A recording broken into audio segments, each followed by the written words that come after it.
Bueno, hermanos, una vez más, bienvenidos y les pido que estén orando para que no se le acabe la pila al micrófono este domingo y para que no se me acabe a mí tampoco. Bueno, pueden abrir sus Biblias en Lucas, el capítulo 12, y vamos a centrarnos en el tema que ustedes pueden ver con título de negrilla en sus Biblias. Si ponen su mirada encima del versículo 22, se encuentran que Reina Valera llama a esta porción de la Escritura el afán y la ansiedad. El afán y la ansiedad. Y como ustedes saben, la semana pasada estuvimos estudiando los versículos anteriores donde Jesús cuenta la historia del rico insensato y cubrimos eso hasta el versículo 21. Y hoy entonces vamos a enfocarnos en estos versículos del 22 en adelante. Y solo decirles algo de manera general para que recuerden que Jesús aquí está enseñando y es como si nosotros estuviésemos en alguna planicie del lugar de Perea, no lejos de Jerusalén, y nuestros oídos son los oídos de los discípulos, nuestros corazones son los corazones de los discípulos, y estamos con ellos allí escuchando la instrucción de Jesús, no breve, no corta, sino algo extensa por todo lo que cubren estos versículos. En realidad hasta el versículo 59 es todo el capítulo 12, una larga instrucción de Jesús. Esta habría sido la última vez que Jesús enseñaba este tipo de instrucción a sus discípulos. Ya lo había hecho de manera similar al inicio de su ministerio en Galilea, cuando predicó el sermón del monte, pero él ve la necesidad de nuevo enseñar algo muy similar a los mismos discípulos, al mismo grupo, una vez más. Y eso creo que nos dice mucho acerca de qué tipo de enseñanza nosotros como cristianos debemos escuchar con más recurrencia, porque tendemos a ser débiles en las áreas en las que la Biblia repite más enseñanzas. Y ciertamente ese es el caso cuando hablamos acerca del afán y la ansiedad. Y este es el texto que va a ocupar nuestras mentes en esta mañana. Ahora, fíjense en el versículo 22. Quiero leer con ustedes este pasaje. Lucas 12, 22 dice: dijo luego a sus discípulos: por tanto os digo, no os afanéis por vuestra vida, qué comeréis, ni por el cuerpo, qué vestiréis. La vida es más que la comida y el cuerpo que el vestido. Considerad los cuervos, que ni siembran ni ciegan, que ni tienen despensa ni granero, y Dios los alimenta. ¿No valéis vosotros mucho más que las aves? ¿Y quién de vosotros podrá con afanarse añadir a su estatura un codo? Pues si no podéis ni aun lo que es menos, ¿por qué os afanáis por lo demás? Considerad los lirios, cómo crecen, no trabajan ni hilan. Mas os digo que ni aun Salomón con toda su gloria se vistió como uno de ellos. Y si así viste Dios la hierba que hoy está en el campo y mañana es echada al horno, ¿cuánto más a vosotros, hombres de poca fe? Vosotros pues no os preocupéis por lo que habéis de comer, ni por lo que habéis de beber, ni estéis en ansiosa inquietud, porque todas estas cosas buscan las gentes del mundo. Pero vuestro Padre sabe que tenéis necesidad de estas cosas, mas buscad el reino de Dios y todas estas cosas os serán añadidas. Y el versículo 32 al 34, no temáis, manada pequeña, porque a vuestro Padre le ha placido daros el reino. Vended lo que poseéis y dad limosna, haceos bolsas que no se envejezcan, tesoro en los cielos que no se agote, donde el ladrón no llega ni polilla destruye. Porque donde está vuestro tesoro, allí estará también vuestro corazón. Esta es la gran sección acerca del afán y de la ansiedad. Y nosotros esperaríamos que en el mundo moderno en el que vivimos, habríamos de esperar o tener la expectativa de si Jesús toca un tema tan importante, tan recurrente en la vida débil de sus discípulos y de la iglesia y de los cristianos, que nosotros o algunos esperarían una enseñanza un poco más exquisita, un poco más elaborada acerca de Jesús. Y el tema es tan importante como no tener ansiedad o evitar la ansiedad. Pensaríamos que que Jesús dedicaría sus intentos más enérgicos y una profundidad inusual en su enseñanza para tratar de resolver este problema en nosotros, que lo llevamos cerca, el problema del afán, de la ansiedad, del temor.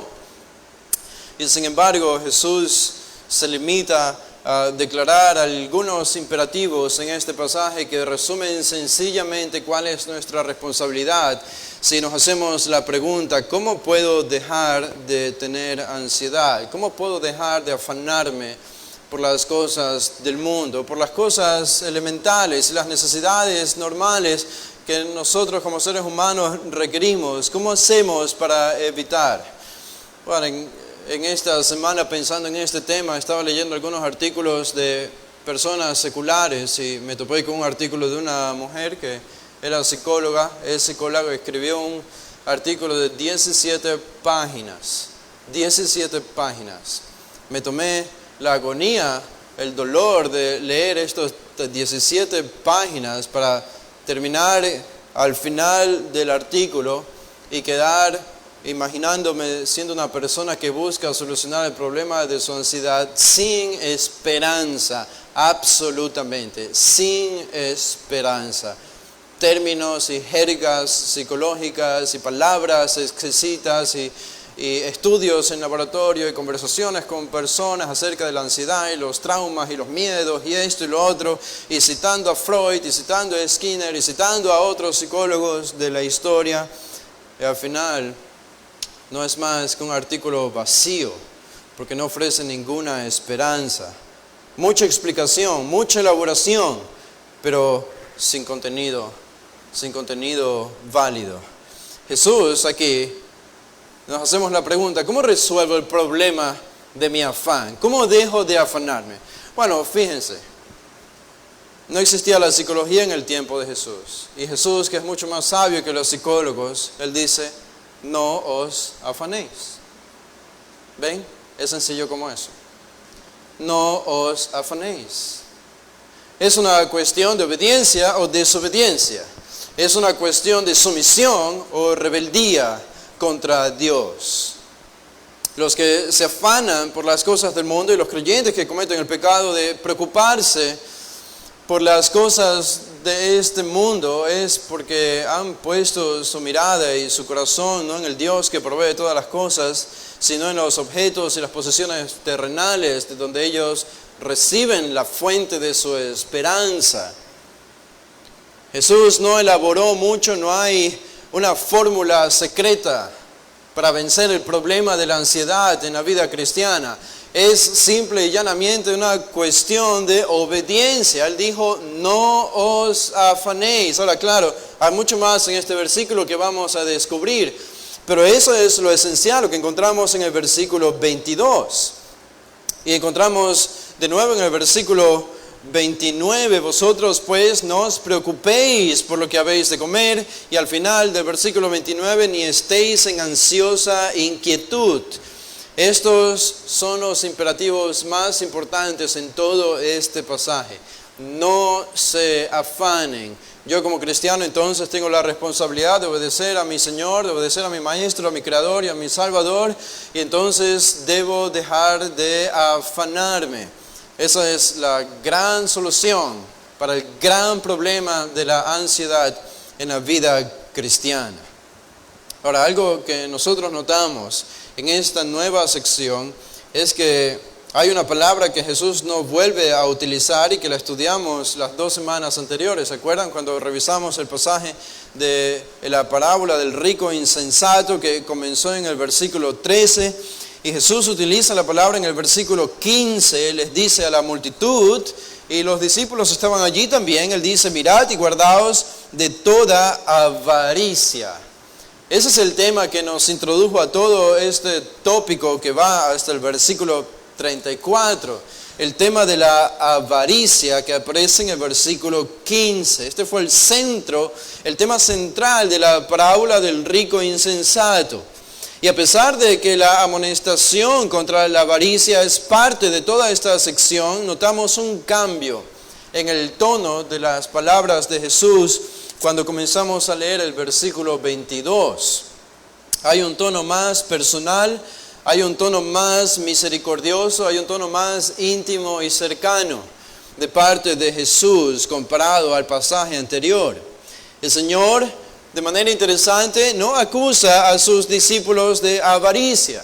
De hecho, no aparece la palabra avaricia en los versículos del 22 al 34 en toda esta sección.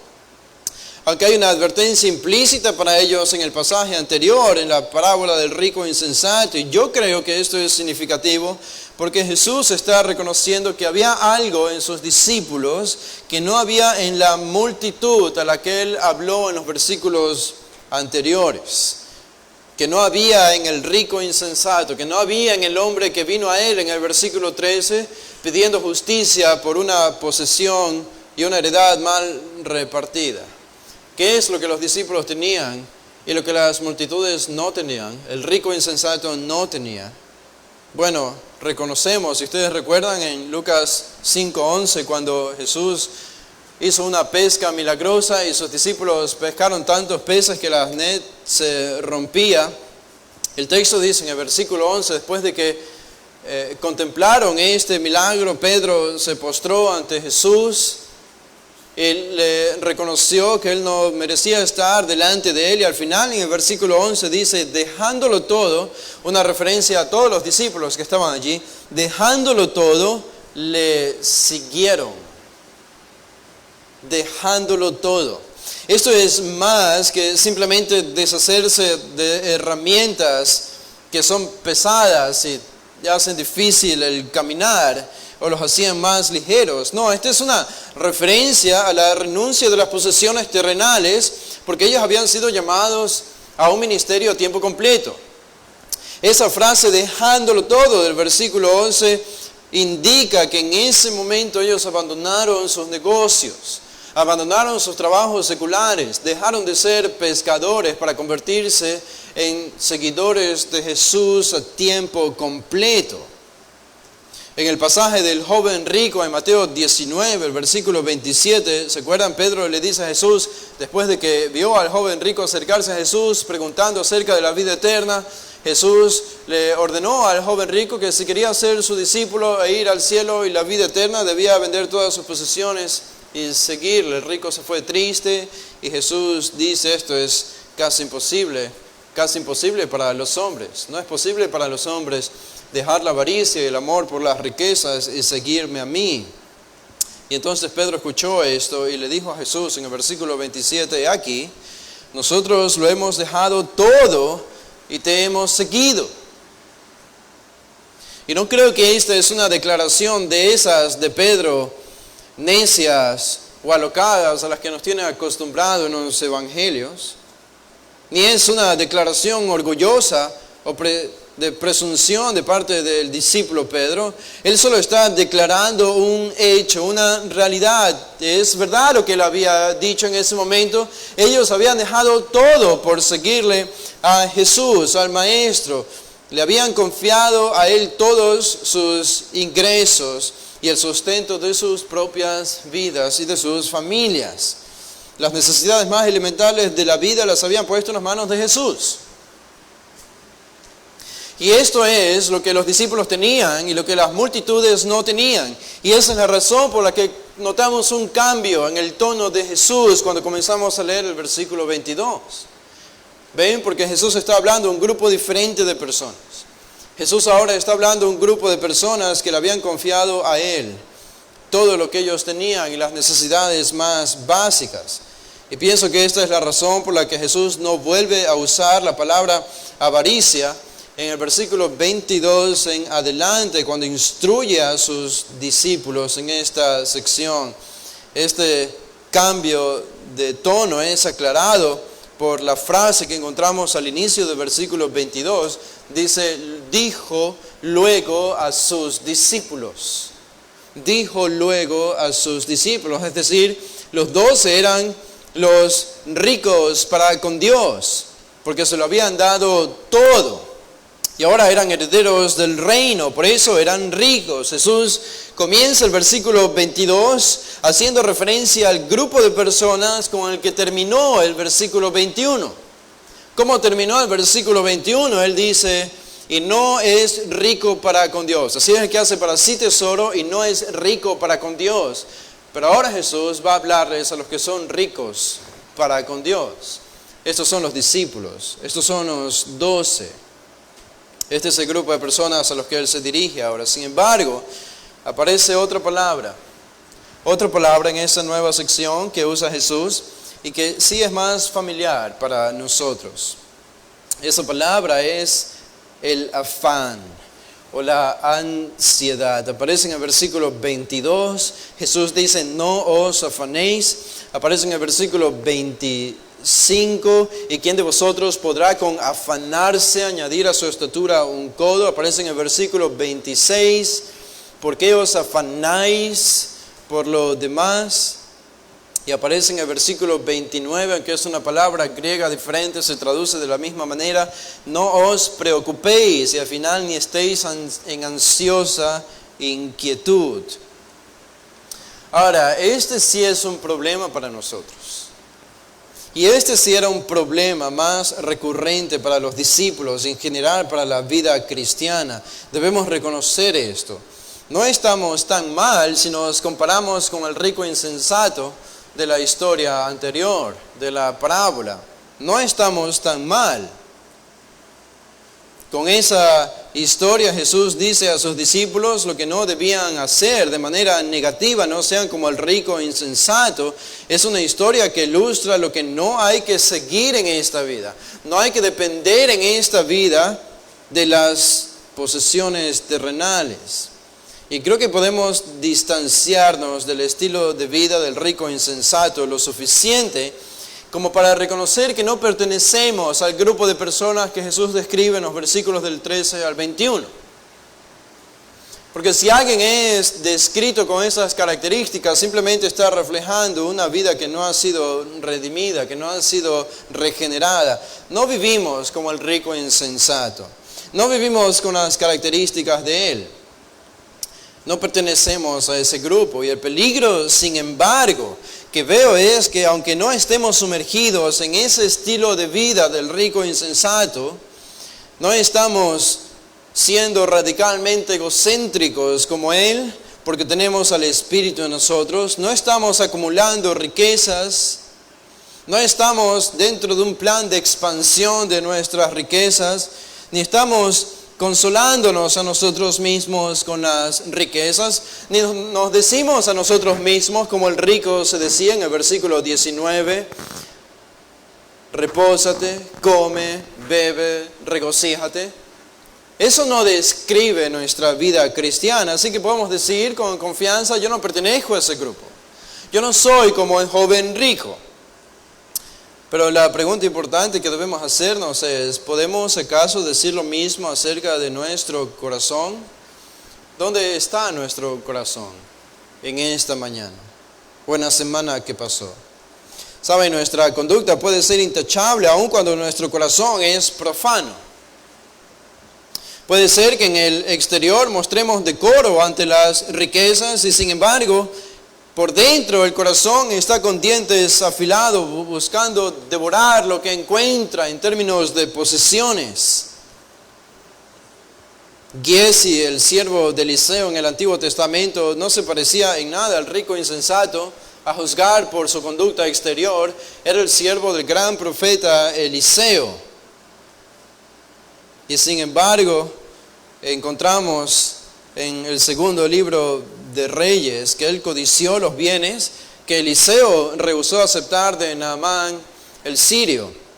Mintiendo, se apropió de ellos a escondida y al final Dios lo castigó con lepra. No solo a él, sino a su descendencia. Por eso la instrucción de Jesús contra el afán, porque Jesús sabía que los discípulos, los 12, no eran como el rico insensato, que en el exterior no eran como él, pero probablemente su corazón sí se había tentado a codiciar, se había tentado a tener afán y ansiedad por las cosas de este mundo. Ahora observen la segunda frase del versículo 22, dice allí en el versículo 22, por tanto os digo. Esta es una frase importante. conecta esta sección con la anterior y lo que podemos ver es que nos deja ver por qué esto es importante. Jesús dice, a juzgar por el ejemplo anterior del rico insensato, ustedes deben hacer lo siguiente. En vista de que el rico insensato terminó como terminó, ustedes deben ser diferentes y deben hacer lo siguiente. Y a continuación Jesús les dice, no os afanéis. No os afanéis. ¿Cuál era el problema del rico insensato? ¿Cuál era el problema del rico insensato? Su problema era la avaricia. La avaricia. Y Jesús está diciendo, a la luz de lo que he dicho acerca de la avaricia, que queda ilustrada por el rico insensato, a la luz de la avaricia, yo les digo, no se afanen. ¿Qué significa eso? Bueno, eso significa que hay una conexión muy estrecha entre la avaricia y el afán. Hay una conexión muy estrecha entre la avaricia y la ansiedad. Y el problema es que la ansiedad, podemos decir, en un sentido, es promovida por la avaricia. Y cuando uno tiene ansiedad que es promovida por la avaricia, esa ansiedad busca más y vuelve a la avaricia. Y es un círculo vicioso, ¿se dan cuenta? A mayor avaricia tiene una persona, mayor ansiedad tendrá. Menos avaricia tiene una persona, menos ansiedad tendrá. Un creyente que codicia bienes estará ansioso cuando no los puede conseguir. Un creyente que codicia una salud perfecta va a estar ansioso cuando no la tenga. La avaricia y la codicia provocan ansiedad en el corazón de un discípulo. Por eso Jesús tenía que hablar en primer lugar acerca de la avaricia en los versículos anteriores, para ahora hablar acerca del síntoma externo de la avaricia, que es la ansiedad. La ansiedad es pecado. La ansiedad es pecado. Y una de las razones es porque revela un corazón codicioso que no está contento ni está satisfecho con lo que Dios provee. Ustedes pónganse a pensar, un creyente que no codicia riquezas y que está satisfecho y contento con cualquier cosa que Dios le dé, aunque sea muy poco, esa persona no va a tener ansiedad acerca de los bienes materiales. ¿Por qué? Porque no tiene codicia, porque está contento con lo que Dios le ha provisto. Ahora, observen ustedes, la palabra importante de nuestro pasaje y que se repite varias veces, como ya leímos, es la palabra afanéis. ¿Qué significa esta palabra? Afán. O podemos traducirla también como ansiedad. Es la palabra griega merimnao. Merimnao, que ha aparecido ya en el Evangelio de Lucas. No es siempre necesariamente una palabra negativa. De hecho, algunas veces aparece de manera positiva en el Nuevo Testamento, cuando Pablo habla a los corintios acerca de preocuparse por los demás, preocuparse por los hermanos de la iglesia corporalmente. Él usa la palabra afán con la idea de buscar, suplir sus necesidades con ese afán, buscarlos intensamente. Sin embargo, y lo que es más repetitivo en el Nuevo Testamento, Jesús lo utiliza aquí de una manera negativa. De una manera negativa. Y esta palabra simplemente significa preocuparse por algo, estar pesadamente inclinado hacia algo. Es cuando algún tema o alguna noción o alguna idea comienza a consumir la mente de una persona y el corazón de una persona. Es cuando un individuo casi no puede dejar de pensar acerca de alguna idea que tiene en su mente, de algún problema. Esto es afán, el afán. Y Jesús simplemente declara aquí y nos da cuál es la solución para el afán. Él dice la obediencia. La obediencia. ¿Qué tiene que hacer si un cristiano peca con ansiedad? Bueno, debe dejar de tener ansiedad. Esa sería mi consejería. Si alguien viene preguntándome qué hacer con la ansiedad, bueno, la Biblia dice que no debes tener ansiedad, ya está. Es fácil. Pero Jesús no fue el único que enseñó esto, y esa es la razón por la que encontramos que este es un problema esparcido en la iglesia y entre los creyentes. En Filipenses, el capítulo 4, el versículo 6, el apóstol Pablo dice en este importante pasaje: por nada estéis afanosos, sino sean conocidas vuestras peticiones delante de Dios en toda oración y ruego con acción de gracias. El resultado de esto será que la paz de Dios, que sobrepasa todo entendimiento, guardará vuestros corazones y vuestros pensamientos en Cristo Jesús. Pablo es un poco más radical que lo que encontramos en las palabras de Jesús, aunque al final vendría a ser lo mismo, pero Pablo usa el término nada. Por nada estéis afanosos. Enfermedades, escasez financiera, escasez de provisiones, escasez de alimentos, escasez de ropa, muertes, problemas, terremotos, catástrofes. Todo eso está dentro de la palabra nada del versículo 6. La Biblia es absoluta acerca de esto. El apóstol Pedro dice en su primera carta algo similar a lo que dice Pablo. En primera de Pedro, el capítulo 5 y el versículo 7, dice: echando toda vuestra ansiedad sobre Él, porque Él tiene cuidado de vosotros. Echando toda vuestra ansiedad sobre Él, sobre Dios, porque Él cuida de nosotros. Esta es la razón por la que no debemos tener ansiedad, porque sabemos que Dios nos está cuidando. Cuando un creyente peca de ansiedad, está declarándole a Dios en rebeldía y le está diciendo: Dios, yo no creo en ti. Dios, lo que tú dices en tu palabra acerca de tu cuidado sobre mí, yo he decidido no creerlo. Soy incrédulo a tus palabras porque tú no me cuidas. En otras palabras, un creyente que peca de ansiedad le está diciendo a Dios: mentiroso, mentiroso. Jesús entendía cuán crucial era este asunto en la vida de sus discípulos. Ellos tenían razones, humanamente hablando, por las cuales podían caer en el pecado de la ansiedad. Estaban en medio de una hostilidad, estaban en medio de la potencial persecución y que seguramente iban a sufrir un poco más adelante. Y ellos sabían esto porque ellos lo podían percibir ya en el propio ministerio de Jesús. Lo veían muy de cerca, muy de cerca. Y Jesús lidió ya con el problema del temor en los versículos anteriores que ya hemos cubierto en este capítulo 12. Pero ahora va a lidiar más específicamente con el tema de la ansiedad. La ansiedad. Ahora, noten lo que dice Jesús en el versículo 22, el resto del versículo 22. Dice: no os afanéis por vuestra vida. Dos cosas, dice Jesús, o nombra aquí, por las cuales no debemos afanarnos. No os afanéis por vuestra vida, qué comeréis, y en segundo lugar, ni por el cuerpo, qué vestiréis. Es decir, son dos cosas: por la comida y el vestido.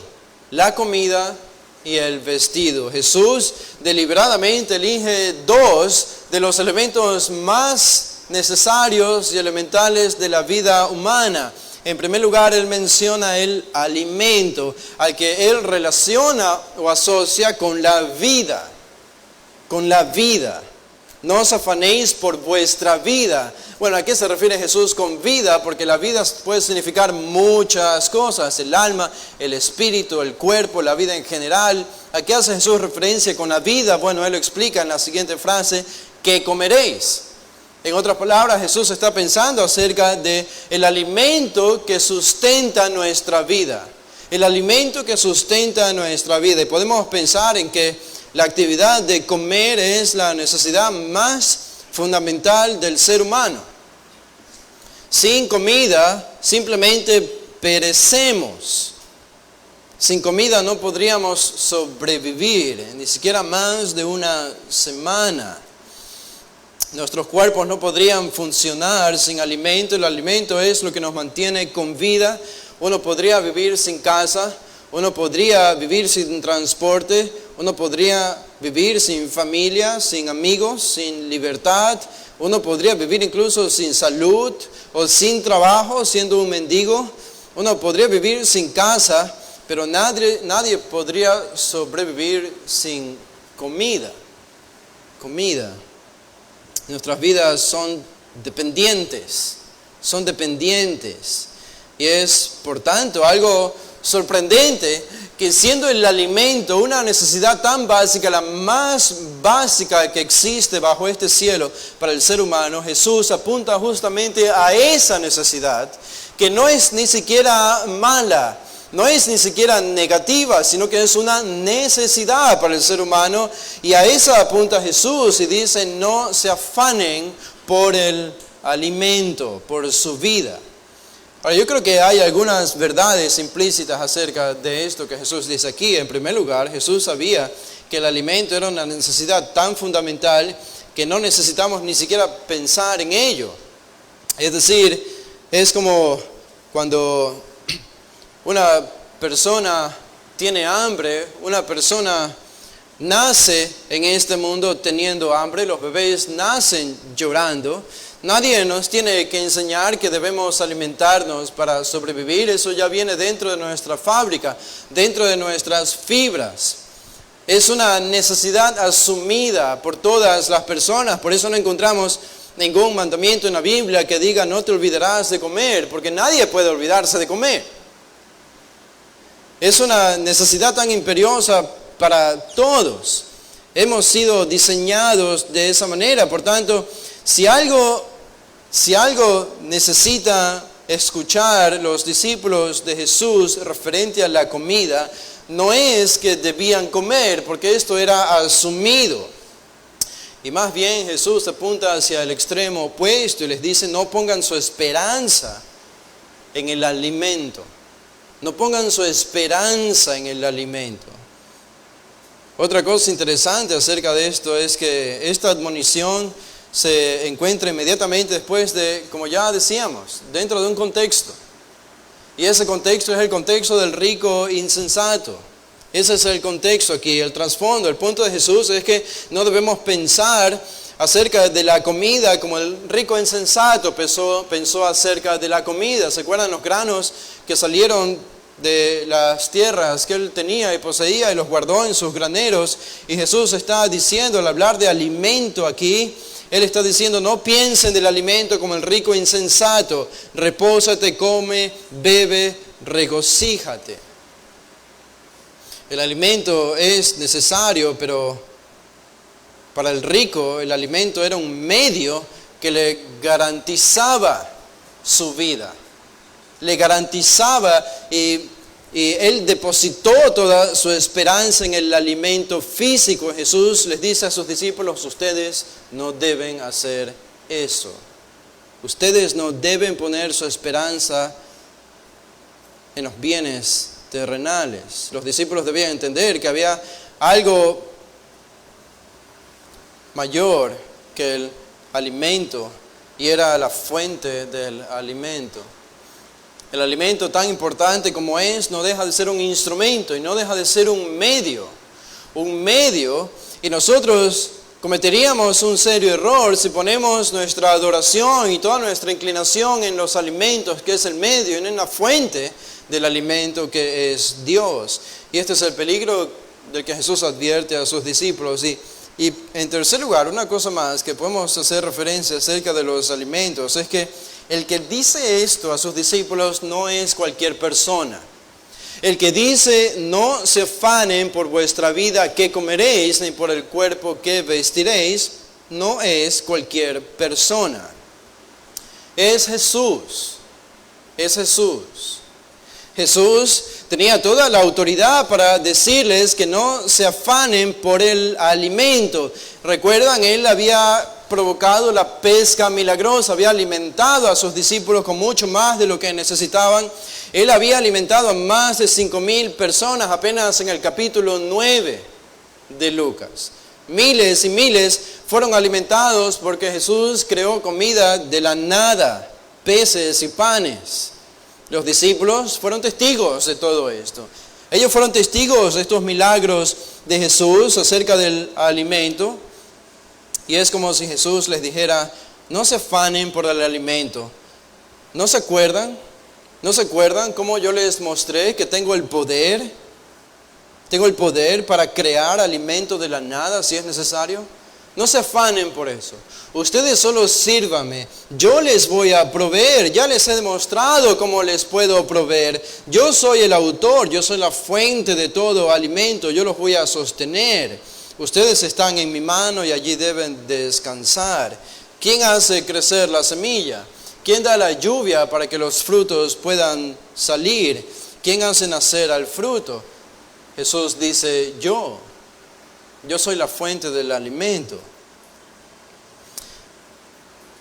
Jesús, en un sentido, está poniéndose a sí mismo y al Padre en primer lugar y muy por encima del Dios de todos los seres humanos. Esta es la gran idolatría que ha existido desde el pecado de Adán hasta el día de hoy. Es la idolatría al yo, la idolatría a las posesiones terrenales, la idolatría de lo que podemos ver y en lo que ponemos nuestra esperanza. Jesús está diciendo, bueno, hay algo más importante que eso. Hay algo más importante que eso. No hagan del don de Dios un Dios falso. El alimento es un don de Dios, pero no lo conviertan en un Dios y se postren a adorarlo, está diciendo. Y esto es lo que enseña el versículo 22, es simple, es llano y fácil de entender. No se afanen por vuestra vida, qué comerán, ni por el cuerpo, qué vestirán. Ahora, algo interesante aquí que podemos descubrir y es que esto nos lleva al versículo 23. Y en el versículo 23 vamos a encontrar el primero de los puntos que tenemos en todo este pasaje.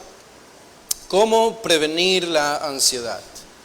¿Cómo prevenir la ansiedad? Según Jesús, hay seis cosas que los discípulos debían hacer para prevenir la ansiedad. Y las 6 que tenemos en este pasaje, de las 6, solamente una implica una acción o una actividad que se tiene que realizar. El resto, es decir, 5 de estas verdades, tienen que ver simplemente con la mente. Tienen que ver simplemente con la percepción, cómo percibir las cosas de una manera apropiada para vencer la ansiedad.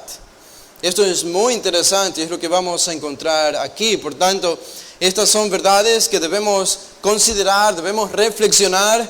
Esta debe ser la perspectiva y la cosmovisión de nuestra vida. Y la última la vamos a encontrar en el versículo 31. Así que vamos desde el versículo 23 hasta el versículo 31. Entonces, bien, ¿cuáles son las verdades? ¿Cuáles son las verdades que debemos entender para prevenir la ansiedad? Bueno, en primer lugar, el versículo 23, que la vida humana es superior a las necesidades humanas. Que la vida humana es superior a las necesidades humanas. Ahora observen el versículo 23. Dice, la vida, dice Jesús, es más que la comida y el cuerpo que el vestido. Este versículo casi ni siquiera necesita explicación. Podemos entenderlo fácilmente. Jesús está utilizando las mismas 2 imágenes que ha utilizado en el versículo 22. La comida y el vestido, la vida y el cuerpo. Estos son los 2 pares de términos que Jesús viene utilizando y que va a seguir utilizando más abajo. La vida está asociada con el alimento y el cuerpo está asociado con el vestido. Este es un ejemplo. Entonces, lo que tenemos en el versículo 23 es un ejemplo de un argumento del mayor al menor. Algo que comienza siendo mayor y se dirige hacia lo menor. Un argumento común en ese tiempo en debates, en conversaciones entre rabinos. Es decir, lo que Jesús está diciendo es que si Dios ha dado la vida, que es lo mayor, si Dios ha dado la vida, que es lo mayor, ¿acaso eso no significa que Él va a proveer lo menor, que es el alimento? O como en la tradición rabínica alguien dijo acerca de Dios y del hombre, ¿acaso Dios que creó al hombre no creará su comida? Y nosotros tenemos que reconocer entonces lo que Jesús implícitamente está diciendo es que el hombre fue creado y la comida fue creada para el bienestar del hombre. El hombre no fue creado para la comida, sino la comida para el hombre. En otras palabras, Dios ya hizo la parte difícil, entre comillas, aunque no hay nada difícil para Dios, pero por argumento, Dios ya hizo la parte difícil, es decir, el milagro de crear un ser humano. Entonces, ¿por qué están sus hijos en ansiedad, pensando que Él no va a ser capaz de hacer lo menor, que es proveerles de alimento? Es lo que dice Jesús aquí en el versículo 23. Esto está bien ilustrado en la Biblia, lo encontramos en el Antiguo Testamento, es una verdad. La vida es superior a las necesidades. La vida humana es superior a las necesidades humanas. ¿Se acuerdan cuando en Génesis 19 Dios envió a algunos ángeles a destruir las ciudades de Sodoma y de Gomorra? Y cuando estos ángeles llegaron al Lot, el sobrino de Abraham, dice en el capítulo 19, en el versículo 17, les dicen los ángeles a él, y cuando los hubieron llevado fuera, dijeron: escapa por tu vida, no mires tras ti, ni pares en toda esta llanura, escapa al monte, no sea que perezcas. ¿Recuerdan cómo salió Lot de su casa corriendo de la ciudad de Sodoma para no morir con el resto de esa población? ¿Por qué significa eso? Eso significa que Lot no alcanzó a agarrar ningún bien, ninguna posesión material de su hogar. Él simplemente lo dejó todo, todas las riquezas que había acumulado allí, porque sabemos que era rico, todas las riquezas que él tenía y poseía en Sodoma y en Gomorra quedaron en Sodoma y en Gomorra, porque en las palabras de los ángeles ellos juzgan más importante la vida de Lot que las posesiones de Lot. Cuando vemos lo que ocurrió en la corte celestial entre Satanás y Dios acerca de Job, el siervo del Señor, encontramos algo similar. En Job, el capítulo 1, el versículo 12, Dios se cuida de la vida de Job y dice: dijo Jehová a Satanás: aquí todo lo que tienes está en tu mano, solamente no pongas tu mano sobre él. Y salió Satanás de delante de Jehová. Todo lo que tiene está en tu mano. Dios le dice a Satanás: puedes destruir todos sus bienes, destruye todas sus tiendas y todas sus posesiones, pero no pongas tu mano sobre él. Allí está Dios dándole más preponderancia a la vida de Lot que a sus posesiones. En el capítulo 2, en el versículo 4, de nuevo dice: respondiendo Satanás, dijo a Jehová, piel por piel, todo lo que el hombre tiene dará por su vida. Y el versículo 6, Jehová dijo a Satanás: he aquí, él está en tu mano, es decir, haz con su cuerpo lo que quieras, mas guarda su vida. Aquí tenemos la idea de que incluso la vida es más importante que la salud. La vida es más importante que la salud. ¿Se acuerdan cuando Pablo estaba en la barca en su viaje hacia Italia, hacia Roma, un largo viaje, y estaban a punto de perecer todos? Y no estaba solamente Pablo, el apóstol, el creyente, el que confiaba en Dios. Estaban allí marineros, estaba algún capitán, habían paganos en la misma barca junto a Pablo. Y de manera interesante, dice en el capítulo 27, versículo 18 del libro de los Hechos, Hechos 27, 18, y una vez subido a bordo, dice Lucas, usaron de refuerzos para ceñir la nave, y teniendo temor de dar en la sirte, arriaron las velas y quedaron a la deriva. Dice el versículo 19, y al tercer día con nuestras propias manos arrojamos los aparejos de la nave. Estos eran los bienes que ellos tenían. Eran los alimentos, los enseres y cosas necesarias. Las arrojaron del barco. ¿Por qué? Porque incluso los paganos consideraron que la vida era superior al alimento, a la comida o a la salud. En el versículo 38, de manera más explícita, noten lo que dice en el versículo 38. Y ya satisfechos, aligeraron la nave, echando el trigo al mar. El rico insensato hubiese muerto con el trigo dentro de la barca por su avaricia.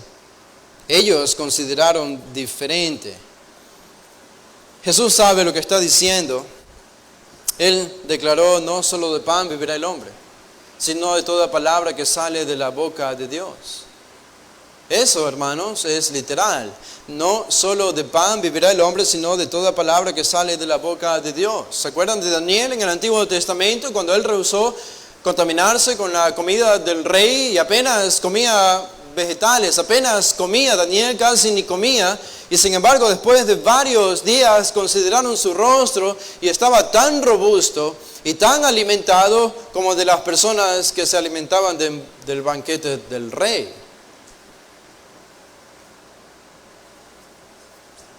El sistema de valores en el reino de Cristo corre en dirección opuesta al sistema de valores de este mundo. Eso es lo que encontramos aquí. El mundo, las personas dedican todos los años de sus vidas y todas las energías de sus vidas a las posesiones terrenales, a lo que encontramos aquí resumido como comida y vestido. Estos son los dos grandes dioses del mundo moderno. Y esto demuestra que incluso lo que es bueno y necesario, como estos dos elementos, se pueden volver en una distracción para un discípulo de Jesús. Es casi como una paradoja. Lo que nos da vida es lo que se puede volver en nuestro Dios. Y nosotros debemos evitar eso a toda costa. Entonces, Jesús está diciendo, si quieren evitar tener ansiedad, tienen que pensar de esta manera, tienen que pensar diferente, tienen que cambiar su forma de pensar, cambien el formato o el chip que tienen en la mente y tienen que pensar en que la vida humana es superior a las necesidades humanas. Las necesidades humanas no son lo más importante en esta vida. Bueno, noten el siguiente punto. El versículo 24, eso nos lleva al segundo punto. ¿Qué más y qué otra verdad debemos entender para prevenir la ansiedad en nuestra vida? Versículo 24, considerad los cuervos, dice Jesús, que ni siembran ni ciegan, que ni tienen despensa ni granero, y Dios los alimenta. ¿No valéis vosotros mucho más que las aves? Este segundo punto es: la vida humana es superior a la vida animal. Ahora ustedes van a decir, bueno, eso ya lo sabía. ¿Cómo se supone que eso me va a ayudar a evitar la ansiedad? El hecho de creer que la vida humana prevalece sobre la vida animal. Esta es una de esas cosas que conocemos muy bien y fallamos en ver las implicaciones de lo que ya conocemos. Porque esto es lo que está diciendo Jesús aquí, y es muy básico. La vida humana es superior a la vida animal. Y saben, pensar en eso debería prevenirnos de cometer el pecado de ansiedad o preocupación. Y Jesús explica por qué en este versículo 24. Él dice, considerad, es la palabra katanoeo, es contemplar, reflexionar o mirar a algo de manera reflexiva. Esta es la idea. ¿En qué deben meditar ustedes? Jesús les invita ahora a sus discípulos a considerar una ilustración. Y la ilustración es acerca de los cuervos. De manera interesante, esta es la única vez que aparece esta palabra en el Nuevo Testamento. Aparece en el Antiguo varias veces, pero en el Nuevo es la única vez que aparece el término cuervos. Aparece en el Antiguo Testamento, en Levítico 11, como animales impuros. Era el tipo de aves que los israelitas no debían comer por ser considerado profano o contaminado. El cuervo era prevalente en las áreas de Israel y sobre todo en áreas habitadas, donde habían personas con casas y algún edificio Se sabe que había muchos cuervos y probablemente hay todavía, no sé, pero en el tiempo de Jesús habían cuervos en Jerusalén, una ciudad muy poblada, y allí vivían ellos.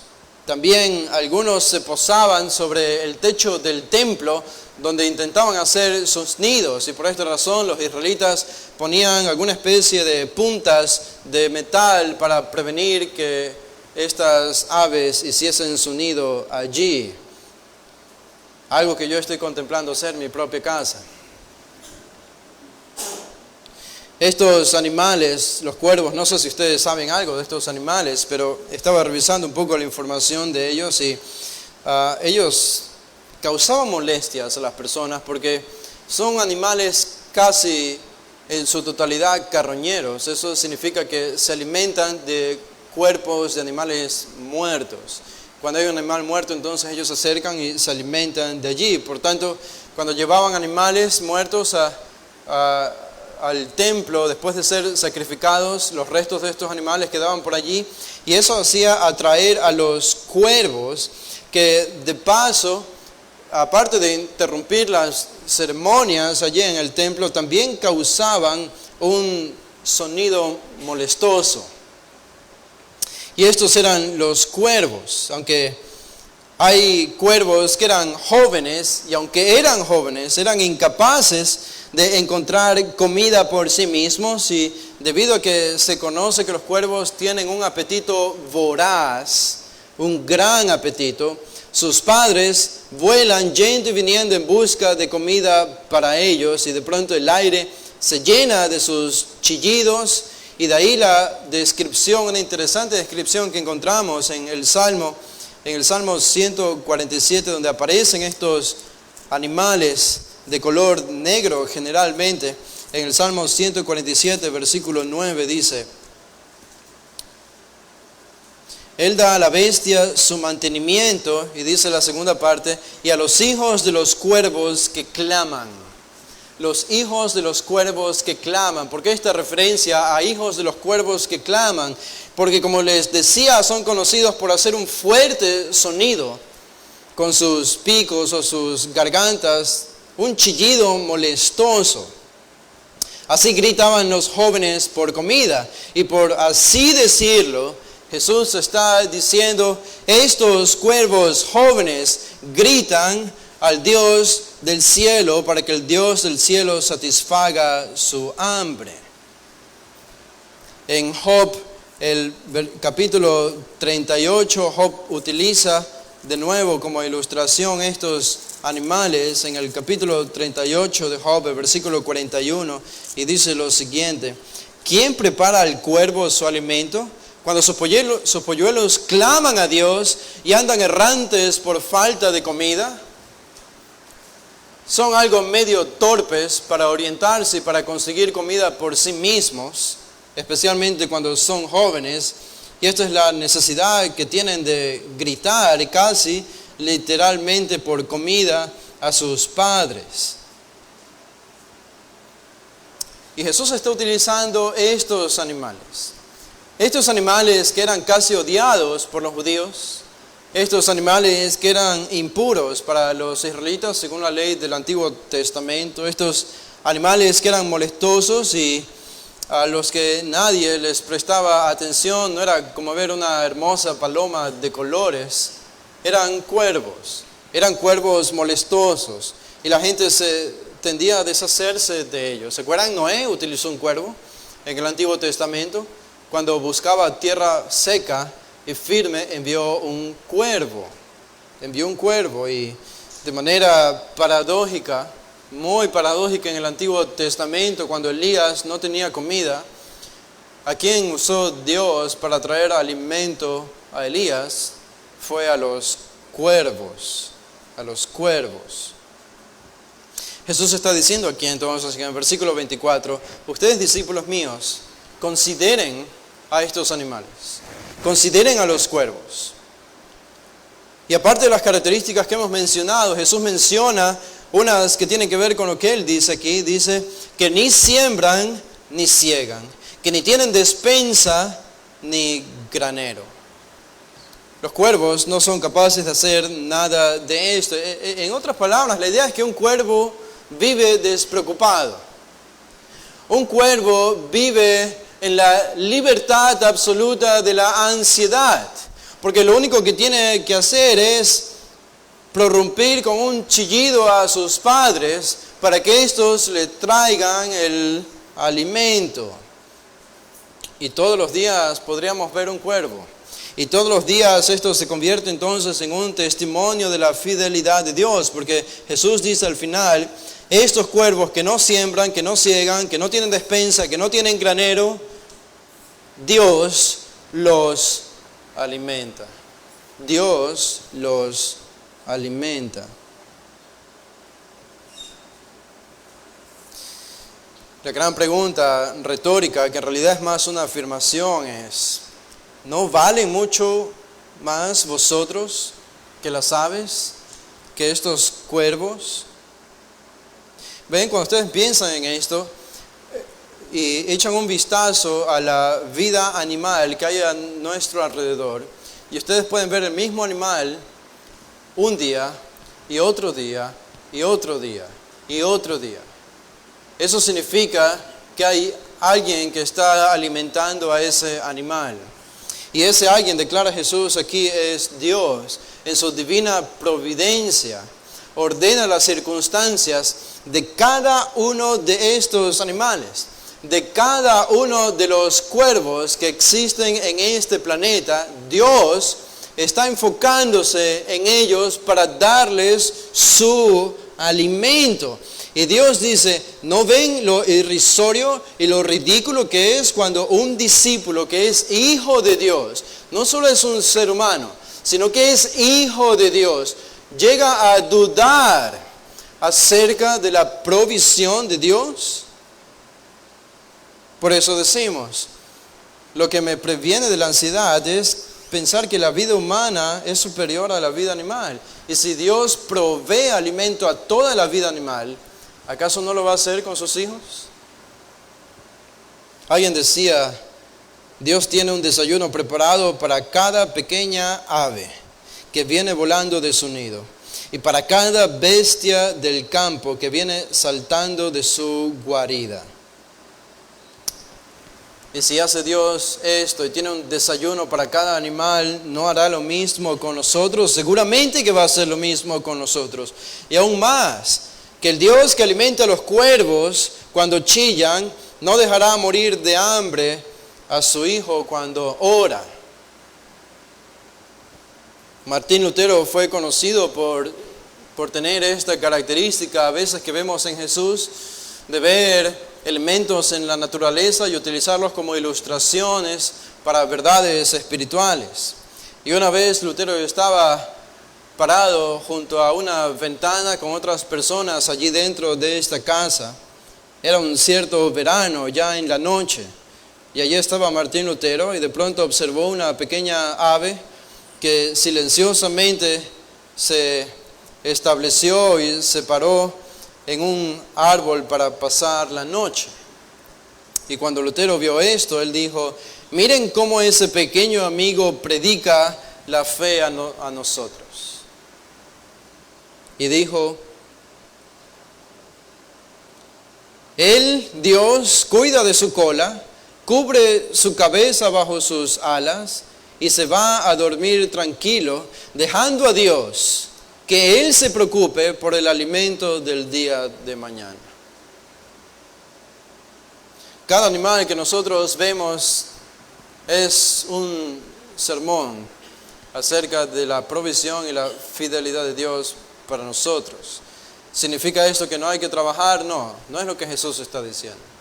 Pero Jesús está diciendo, no pongas el afán en el trabajo, no pongas el afán en el alimento, no pongas el afán en el negocio, no dejes que tu corazón y tu mente se llenen de los deseos por las cosas que este mundo tiene. Debemos ser diferentes. Este es el segundo punto. Entonces, la vida humana es superior a la vida animal. Y terminamos con este tercer punto, y solo lo voy a mencionar y con eso terminamos por esta mañana. El tercer punto, versículos 25 y 26, la vida humana es impotente para dominar lo insignificante. La vida humana es impotente para dominar lo que es insignificante. Noten el versículo 25. Jesús dice, ¿y quién de vosotros podrá con afanarse añadir a su estatura un codo? O en otras versiones dice, quizá de manera más precisa, añadir una hora a su vida. ¿Quién podrá con mucho que se afane añadir una hora a su vida? Versículo 26. Pues si no podéis ni aun lo que es menos, ni siquiera son capaces de añadir una hora a su vida, ¿por qué entonces se afanan por lo demás? La idea es, la vida humana es impotente para dominar lo que es insignificante, y eso debería hacer que nosotros seamos prevenidos de la ansiedad. Porque si ni siquiera soy capaz de controlar o dominar lo que es más insignificante en esta vida, mucho menos voy a poder controlar cómo son sembrados los alimentos, cómo son cosechados. No soy capaz de controlar las ventiscas, las lluvias, el agua que cae del cielo, el viento exacto que necesita la tierra, el sol que debe salir cada día para hacer que el fruto pueda nacer. Yo no puedo hacer nada de esto. Y Jesús dice, si no puedes hacer nada de esto, entonces ¿por qué te preocupas por esas cosas? Él está diciendo, déjalo a Dios. Él se encarga de esas cosas. Tú no te preocupes por eso.